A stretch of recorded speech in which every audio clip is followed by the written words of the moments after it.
Katmu piye? Kula badhe sambiyantu dhateng Paduka Sinuhun Prabu Baladewa.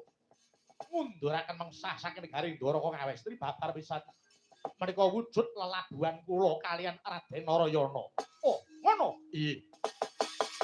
Leng-lenging driya mangu-mangu. Mangun kung kanduhan grimeng. Lir-lena tanpa kanin. Oh, yen tan tulus mangku sanjah utama. Mangkono sang nata Kudawut nyalon ngererepa. Ana man, kula wonten dawuh.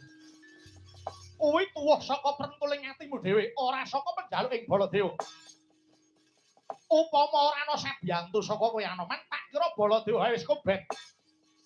Kula mboten teges badhe ngilani dada ngepel mestaka Paduka babar pisan mboten. Namung estu-estu anggit kula kepengin ngatonaken dharma bekti kula kunjuk dhateng Raden Narayana. Nuwun sewu sinuwun, ala tanpa rupa kula menika ugi kepengin bebela dhateng para dewa. Sambung rapete apa kowe pengin belani para dewa? Manut sejarah kula menika putranipun Pukulun Bathara Guru. Lho. Ngono? Iye. Wah. Ora kemewat Pukulun Bathara Guru anak-anak kethek. Wong iki mbok aja nyumantana, aja nanya-nanya kaya gendul. Lah kok apa ya memper? Sapa sing percaya? Pukulun Bathara Guru kok duwe anak kethek. Inggih, Raden Patih. Awon tanpa rupi kula menika putranipun Pukulun Bathara Guru nalikanipun Kanjeng Ibu tapa Sinjang Rikma. Kanjeng Ibu Paman Sugriwa, Paman Subali sami rebutan cupu manik Astagina. Lajeng dados wujudipun sendhang. Sami madosi dhateng icaling cupu kala wau, sinten ing sesenggolan kalian toyane sendhang dados wanara. Rikala semanten Kanjeng Ibu Anjani namung ngraup kemawon. Mila pasuryanipun dados wanara, epek-epekipun dados epek-epek wanara.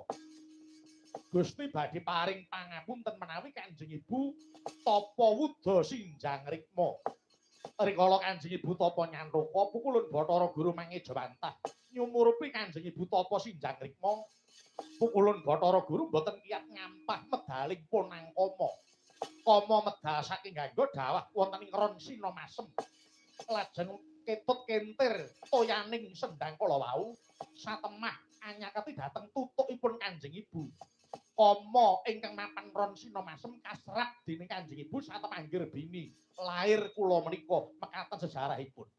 Wah, jan. Arep wanara anak dewa. Lah iki dewa kuwi ora dewa cepete. Pimpinane dewa. Ya, yen pancen mengkono tak tampa. Tak tampa pambiyantu Manoman. Mula kang saka kuwi dina iki ora sandadak ngenteni budhaling Prawadya Blayuh. Budhal kelawan Baladewa minangka dadi cakuning dewa. Monggo kula dherekaken sini.